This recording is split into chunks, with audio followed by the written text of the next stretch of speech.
In the heart of a brutal Wyoming winter, a forgotten bride, cast out and left for dead, finds a man bleeding out in the snow. He was a gunslinger, with nothing but the clothes on his back and a bullet in his side. She was an outcast with nothing to lose. But what she didn't know was that this one act of kindness would ignite a war with the most ruthless land baron in the territory and uncover a secret that would change the West forever. You're going to want to see how this ends. Stick with me, and if you enjoy this story, show some love and hit that like button. The wind was a blade against May's cheek, each gust a reminder of her isolation. It tore at the thin gray wool of her scarf and found the gaps in her worn coat. A coat meant for milder autumns, not the deep, unforgiving heart of a mountain winter. Every step was a battle, her boots sinking deep into the powdery snow that had fallen relentlessly for 3 days. The world had been reduced to white and gray, the skeletal arms of the pines clawing at a sky the color of slate. She was gathering firewood, a meager pile of frozen branches clutched in her numb fingers. It was a task that consumed most of her waking hours, a constant struggle against the cold that seeped through the chinking of her small cabin. Shame was a cold thing, too. It lived in her gut, a hard knot that had been there since the day her husband, a man whose face she could barely recall, had sent her away. He had stood before the town, his voice full of false piety, and declared her barren, an empty vessel, and cast her out. This cabin, this exile, was his idea of mercy. It was a slow death sentence. That's when she saw it. A smudge of darkness against the suffocating white. At first she thought it was a fallen log she'd missed, but as she drew closer, the shape resolved itself. It was a man. He lay half buried in a drift, a dark stain spreading from his side like a fatal bloom on the snow. Her first instinct was to run. Danger, trouble. The world of men had brought her nothing but pain. But she stopped. His face was turned to the side, his breath a faint, ghostly plume in the frigid air. He was alive. She saw the tracks then, churned and deep, of at least 3 horses that had ridden away, leaving him for the wolves and the cold. A tremor of something other than fear went through her. It was a flicker of defiance. They had left him to die. The world had left her to die. She would not be an accomplice to its cruelty. Dropping her firewood, she grabbed the collar of his heavy coat and pulled. He was a dead weight, the snow sucking at him, fighting her. The effort tore a raw cry from her throat, but she did not stop. She dragged him, inch by painful inch, back toward the thin ribbon of smoke that marked her home, her prison, her only sanctuary. The cabin was a single room, the air thick with the smell of pine smoke and dried herbs. It was sparse, containing only a narrow cot, a rough-hewn table, and a stone fireplace that was the heart of her world. She managed to haul the stranger inside, the scrape of his boots on the floorboards a shocking intrusion into her long-held silence. With the door barred against the howling wind, the small space felt impossibly crowded. She worked with a frantic, focused energy, cutting away his blood-stiffened shirt with her skinning knife. The wound was ugly, a ragged hole in his side, inflamed and seeping. He was burning with fever, his skin hot to the touch. She boiled water over the fire, her hands shaking as she washed the wound as best she could, her movements guided by a half-remembered knowledge passed down from her grandmother. She packed it with a poultice of yarrow and moss, her mind a storm of conflicting thoughts. This was madness. Her own meager stores of food, salted meat and dried beans, would now have to be shared. The danger he represented was a living thing, breathing in the corner of her small world. He carried the scent of gunpowder and violence. After bandaging his side with strips torn from one of her old chemises, she searched his pockets, not for coin, but for answers. She found none. No wallet, no letters, no identity.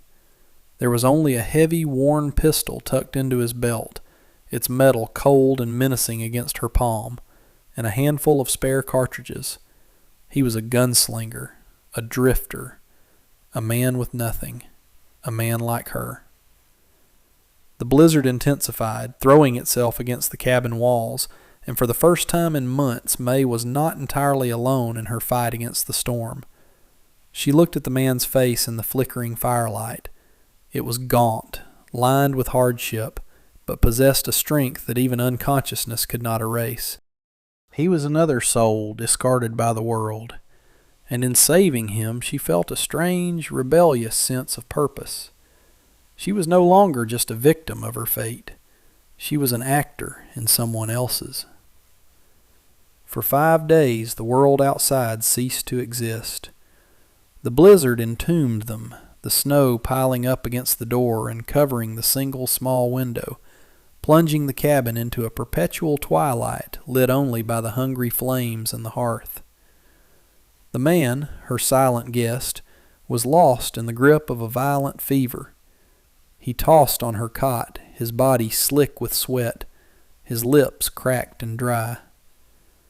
May's life narrowed to a series of desperate, repetitive tasks. She melted snow for water. She spooned thin, salty broth between his teeth whenever he stirred. She kept the fire roaring, feeding it the last of her precious wood. She cleaned and redressed his wound, which smelled of infection and death. In his delirium he spoke. The words were fragmented, rasped from a raw throat. He spoke a name, Garrison, spitting it out like a curse. He mentioned a place, Black Creek Valley, and a piece of paper. The deed, he muttered, his hands clenching into fists. He can't have it. My father's legacy. The words meant nothing to her, but they painted a picture of betrayal and conflict. They confirmed the violent story the tracks in the snow had told. She sat for hours in her lone chair, watching him, the rhythmic rasp of his breathing a counterpoint to the howling wind. Her own loneliness, a constant, aching companion, began to recede. His presence, as dangerous as it was, filled the suffocating emptiness of her existence. She was terrified, but she was no longer just a ghost haunting the mountain. She was a guardian, a nurse, a keeper of a stranger's life. When her wood ran out, she burned the spare chair her husband had insisted she take, a bitter reminder of a life that was never hers. As the lacquered wood blackened and cracked in the flames, she felt no loss, only a grim satisfaction. She was burning the past to fuel the present. On the 5th night, his fever broke. The sweat on his brow was cool, his breathing eased. The storm outside quieted to a whisper.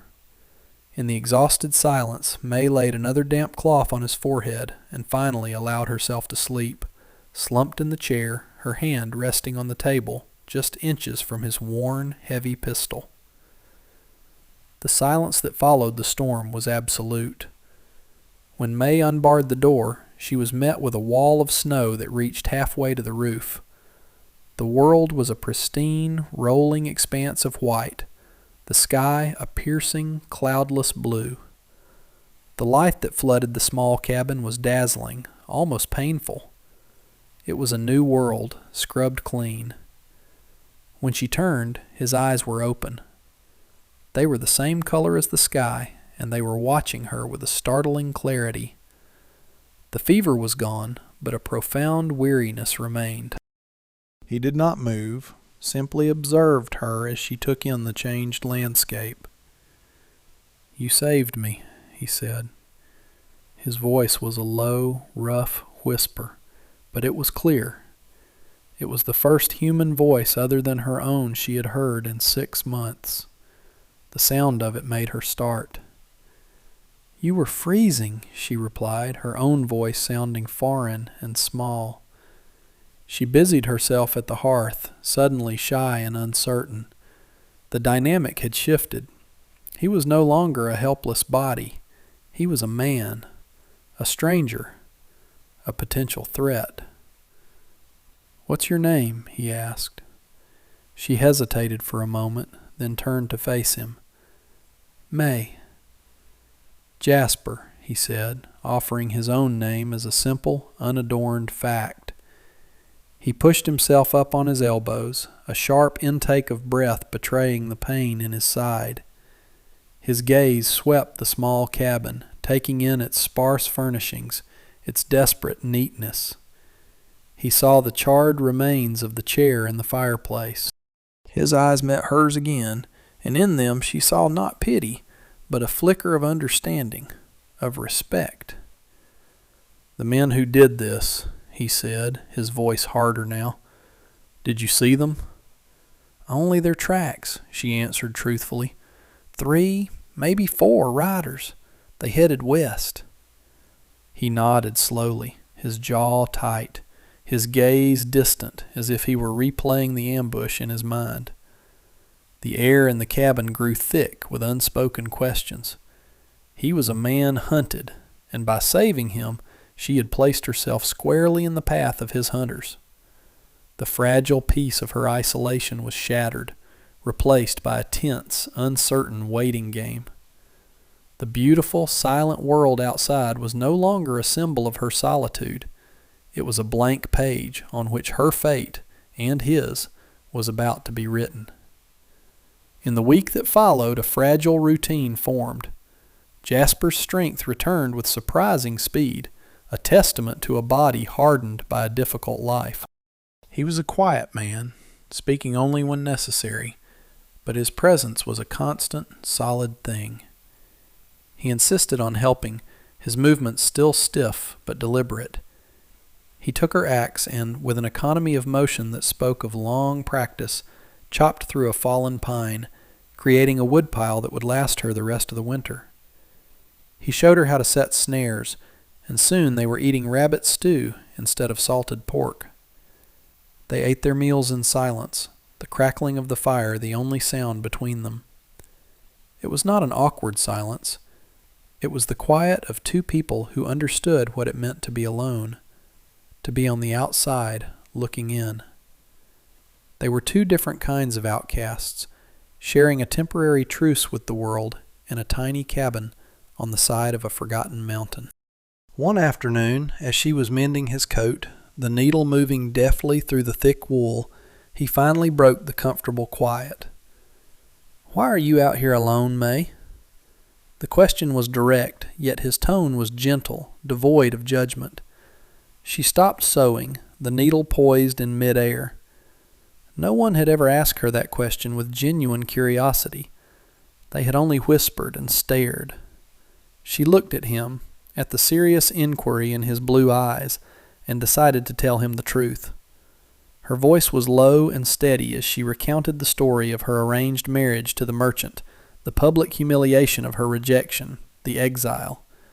She spoke of it plainly, as if it had happened to someone else, stripping the tale of its emotional power through sheer force of will.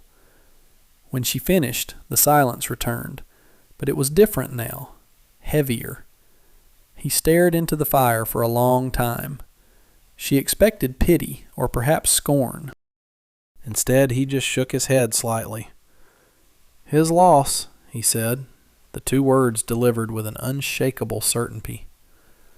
A warmth spread through May's chest, chasing away a chill that had lived there for over a year. It was the first time anyone had taken her side, the first time anyone had validated her worth. In that moment, a bond was forged between them, stronger than gratitude, deeper than shared circumstance. It was a bond of mutual respect between two survivors. He never spoke of his own past, of Garrison or the deed, and she knew not to ask.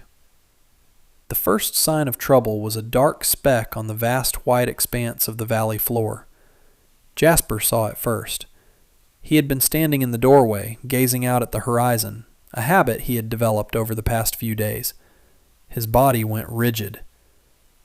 "Get inside," he said, his voice flat and cold, the quiet companion vanishing, replaced instantly by the wary gunslinger.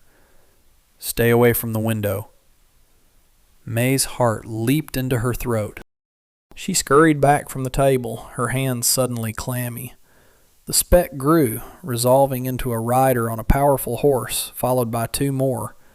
They moved with a confident arrogance, their dark coats stark against the snow. They were not lost travelers. They were hunters. They rode directly toward the cabin, the sound of their horses' hooves a dull, rhythmic drumming that seemed to shake the very floorboards. They circled the cabin once, their faces hard and cruel under the brims of their hats, their eyes scanning every inch of the small structure. One man, clearly the leader, dismounted. He was large and imposing, wrapped in a heavy buffalo hide coat that spoke of wealth and authority. His face was weathered and brutal, a thick gray beard covering a merciless jaw. "I know you're in there, Croft," the man bellowed, his voice a gravelly roar that echoed off the mountainside. "And I know you've got him, you little heathen. Send him out." May pressed herself against the wall, her breath catching in her chest. Croft. So that was Jasper's name. The man spat a brown stream of tobacco juice into the pristine snow. "That man is a thief and a claim jumper. He's trespassing on my property. My name's Garrison, and I own this entire mountain. You send him out now, or I'll burn this shack to the ground with both of you in it." The threat hung in the cold, clear air, a promise of casual violence. Jasper stood in the center of the room, his hand resting on the grip of his pistol. His face was a mask of cold fury. He was no longer just a wounded man. He was a cornered wolf, and this tiny cabin had just become the center of a war. May looked from the terrifying man outside to the deadly calm of the man beside her, and understood that her quiet life was over, one way or another. Jasper drew his pistol. The sound of the hammer being cocked was deafeningly loud in the small cabin. He glanced at May, his blue eyes holding a deep regret. "I'm sorry I brought this to you," he said, his voice low and tight. She shook her head, a surprising wave of cold resolve washing over her fear. This small cabin, this prison, was the only thing in the world that was hers. She had been cast out once. She would not allow herself to be burned out. "There is no need," she replied, her voice steady, surprising even herself. He gave her a short, sharp nod of acknowledgement before turning his attention back to the door. "Garrison!" Jasper's voice was not a shout, but it carried an authority that cut through the air, silencing the big man outside. "This is between you and me. Let the woman go. She has no part in this." A harsh, barking laugh was the only answer. "Everything on this mountain is my part, Croft," Garrison roared back. "Every tree, every rock, and every squatter I find on it. You should have stayed dead in the snow. You tried to stop me from taking what's rightfully mine, the Black Creek Valley. Now I'll take everything from you, starting with your life." The words were followed by an explosion of sound. A gunshot ripped through the quiet, and a chunk of wood splintered from the doorframe, inches from where Jasper's head had been. May flinched, a small cry escaping her lips. The fight had begun. There would be no more words, no negotiations. The raw, brutal language of violence would now decide their fate. Jasper moved away from the door, pressing his back against the interior wall, using the thick logs as cover. He was calm, his breathing even, his entire being focused on the threat outside. He was a man transformed, a creature of pure, deadly instinct. He had been a patient, a quiet companion. Now he was a killer. And 3 men, led by a ruthless baron, were determined to tear down their sanctuary and reclaim the man she had saved from the snow. Her world had shrunk to the 4 walls of this cabin, and death was pounding at the door. The cabin became a cage of shadows and echoes. "The lantern," Jasper ordered, his voice a sharp command. May scrambled to her feet and blew out the flame, plunging the room into a dim, gray twilight, lit only by the weak light filtering through the snow-caked window. The sudden darkness made the world outside seem brighter, clearer. The gunshots came again, a volley this time, thudding into the logs of the cabin like angry fists. Wood chips flew into the room. Jasper didn't return fire. He waited, his patience a weapon in itself. "They'll get impatient," he whispered, more to himself than to her. "They'll try to flank us." May remembered the spare cartridges she had found in his coat. She fumbled for them in a small wooden box on the mantelpiece and crawled across the floor, pushing them toward him. He took them without looking at her, his eyes fixed on the door and the single window. Minutes stretched into an eternity. The silence outside was more terrifying than the noise. Then, a scraping sound from the back of the cabin. The shutter.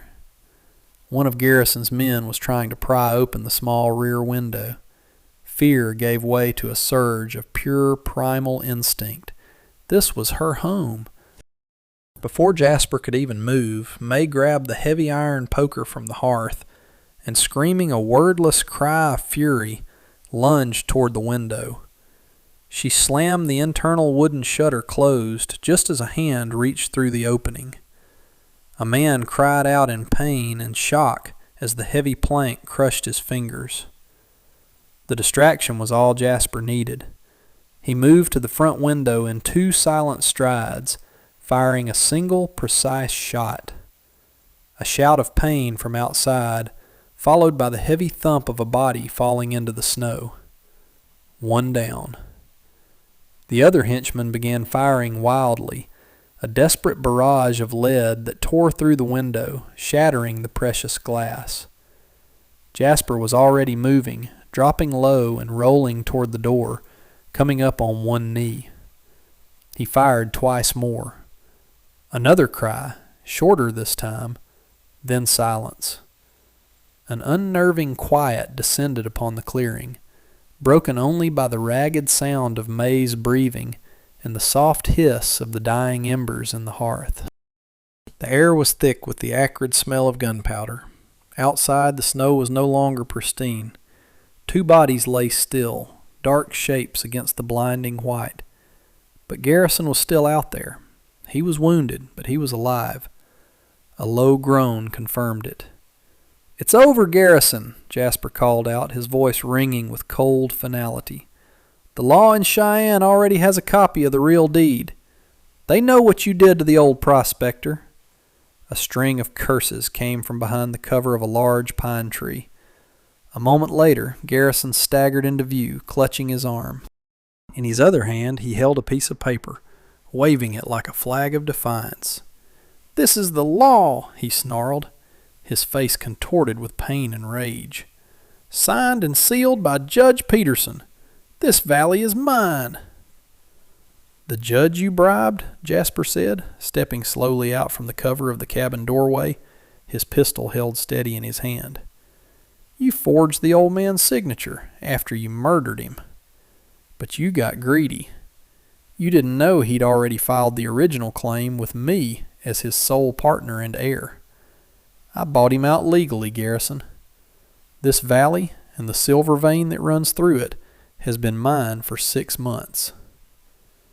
The revelation struck May with the force of a physical blow. Jasper wasn't a drifter. He wasn't a claim jumper. He was the rightful owner, ambushed and left for dead by the man who wanted to steal his fortune. Garrison's face went pale, his arrogance crumbling into raw, desperate fury. With a final, guttural roar, he dropped the useless paper and lunged for his own weapon. He was not fast enough. Jasper's shot was a single, definitive crack in the winter silence. Garrison fell backward into the snow, his reign of terror over. Silence returned, profound and complete. Jasper stood over the fallen man for a long moment before turning to look at May. The deadly gunslinger was gone again, and in his place was the weary, wounded man she had pulled from the snow. The fortune he possessed wasn't just in silver, it was in his life, a life she had saved. Weeks passed. The sun grew stronger, and the mountain began to shed its heavy winter coat. The deep snows receded, revealing the first hints of green on the forest floor. The thaw felt like a new beginning. The town marshal had come up from Cheyenne, drawn by a letter Jasper had sent before the ambush. He and his deputies had taken away the bodies and, after a brief interview, confirmed Jasper Croft's story and his legal ownership of the entire Black Creek Valley. The forged deed was the final piece of evidence against Garrison's corrupt empire. The silence on the mountain was different now. It was peaceful, not lonely. Jasper had not left. He had stayed, overseeing the arrival of men and equipment, not to plunder the land, but to build. He was a different man from the one she had nursed. He carried himself with a quiet confidence, his words carrying the weight of authority, yet he treated May with the same gentle respect as he had when he was a helpless invalid on her cot. He had asked her to stay. He hadn't offered her a job as a cook or a housekeeper, the only roles she had ever been expected to fill. He had offered her a partnership. "You have a strength this place needs," he had told her, his gaze direct. "You know this land. You survived it. I want you to help me run it." And so the rejected bride, the barren outcast, became the overseer of the most prosperous new claim in the territory. She stood now on the porch of a new, solid house, built on a rise overlooking the valley. Her old cabin was still visible down the slope, a small, humble monument to her past. It was a scar, a reminder of where she had come from, but it no longer held any pain. She was no longer defined by what had been taken from her, but by what she had built. Jasper came to stand beside her, handing her a warm cup of coffee. "The surveyors are ready to map the East Ridge," he said. It was a statement, not an order. He was waiting for her direction. She took a sip, the warmth spreading through her as she looked out at the sprawling, beautiful land. It was her home, earned not through marriage or inheritance, but through her own courage and an act of simple, defiant kindness. "I am ready," she said, and her voice was the voice of the valley itself, clear, strong, and full of promise.